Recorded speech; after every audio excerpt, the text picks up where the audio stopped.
Pada masa jahiliyah dulu, ada seorang raja bernama Habib bin Malik yang tinggal di Syam. Dia adalah seorang penyembah berhala yang fanatik dan juga membenci agama yang dibawa oleh Rasulullah. Pada suatu hari, Abu Jahal menulis surat untuk Raja Habib perihal Rasulullah. Surat itu membuat Raja Habib penasaran dan ingin bertemu dengan Rasulullah. Kemudian ia membalas surat tersebut kalau ia akan berkunjung ke Mekah. Pada hari yang telah ditentukan, berangkatlah raja dengan membawa 10.000 orang lainnya ke Mekah. Sampai di desa Abtah dekat Mekah, Raja Habib mengirim utusan untuk memberitahu Abu Jahal bahwa ia telah sampai di perbatasan Mekah. Maka disambutlah Raja Habib oleh Abu Jahal dan para pembesar Quraisy lainnya. Setelah bertemu Abu Ahal, Raja Habib bertanya, "Seperti apa Muhammad itu?" Abu Jahal kemudian menjawab, "Sebaiknya Tuan tanyakan pada Bani Hashim." Salah seorang Bani Hashim menjelaskan, di masa kecilnya, Muhammad adalah anak yang bisa dipercaya, jujur, dan baik budi. Tapi, sejak berusia 40 tahun, ia mulai menyebarkan agama baru, menghina dan menyepelekan Tuhan-Tuhan kami. Ia menyebarkan agama yang bertentangan dengan agama warisan nenek moyang kami. Raja Habib makin penasaran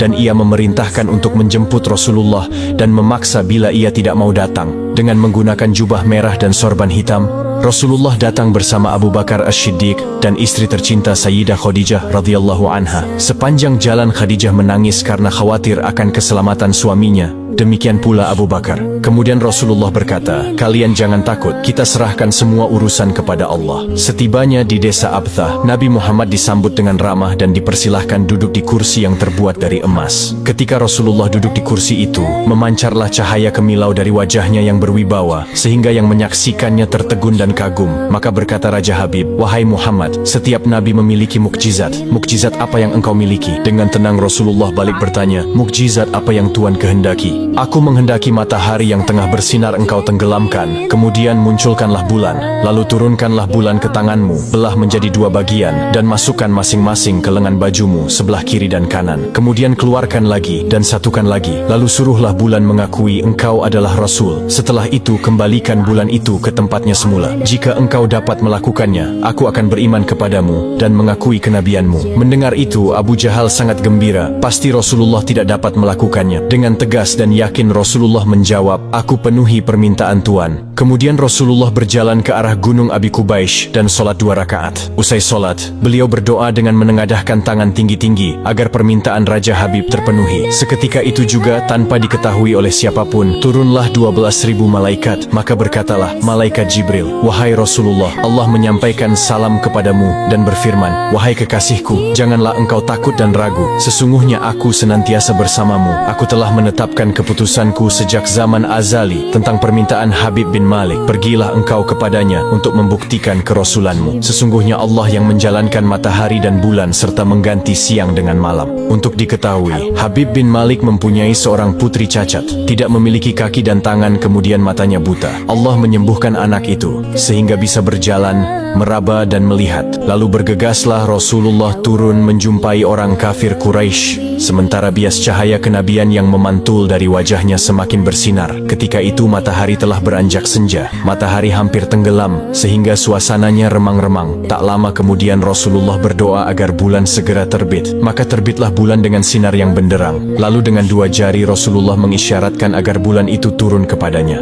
Tiba-tiba suasana jadi amat menegangkan ketika terdengar suara gemuruh yang dahsyat. Segumpal awan mengiringi turunnya bulan ke tangan Rasulullah. Segera setelah itu beliau membelahnya menjadi 2 bagian, lalu beliau masukkan ke lengan baju kanan dan kiri. Tidak lama kemudian, beliau mengeluarkan potongan bulan itu dan menyatukannya kembali. Dengan sangat takjub, orang-orang menyaksikan Rasulullah menggenggam bulan yang bersinar dengan indah dan cemerlang. Bersamaan dengan itu, bulan mengeluarkan suara, "Asyhadu an la ilaha illallah wa asyhadu anna Muhammadan abduhu wa rasuluh." Menyaksikan keajaiban itu, pikiran dan perasaan semua yang hadir terguncang. Sungguh, ini bukan mimpi, melainkan sebuah kejadian yang nyata, sebuah mukjizat luar biasa hebat yang disaksikan sendiri oleh Raja Habib bin Malik. Ia menyadari, itu tak mungkin terjadi pada manusia biasa. Meski ia lihat dalam ilmu sihir sekalipun, namun hati Raja Habib masih beku. Maka ia pun berkata, "Aku masih mempunyai syarat lagi untuk mengujimu." Belum lagi Raja Habib sempat melanjutkan ucapannya, Rasulullah memotong pembicaraan. "Engkau mempunyai putri yang tidak sempurna, bukan? Sekarang Allah telah menyembuhkannya dan menjadikannya seorang putri yang sempurna." Raja Habib pun terkejut karena tidak ada siapapun yang tahu penyakit anaknya itu, yaitu lumpuh dan matanya buta, kecuali orang-orang istana dan mereka yang dekat dengannya saja.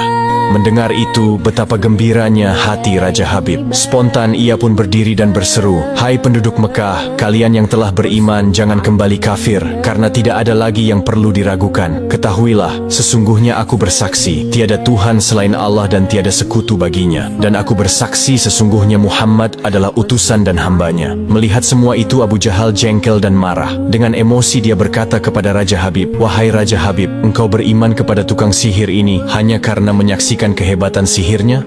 Namun Raja Habib tidak menghiraukannya dan berkemas untuk pulang. Sampai di pintu gerbang istana, putrinya yang sudah sempurna menyambutnya sambil mengucapkan 2 kalimat syahadat. Tentu saja Raja Habib terkejut. "Wahai putriku, dari mana kamu mengetahui ucapan itu? Siapa yang mengajarimu?" "Aku bermimpi didatangi seorang lelaki tampan rupawan yang memberitahu ayah telah memeluk Islam. Dia juga berkata, jika aku menjadi muslimah, anggota tubuhku akan lengkap. Tentu saja aku mau." Kemudian aku mengucapkan 2 kalimat syahadat. Maka seketika itu juga Raja Habib pun bersujud sebagai tanda syukur kepada Allah Subhanahu wa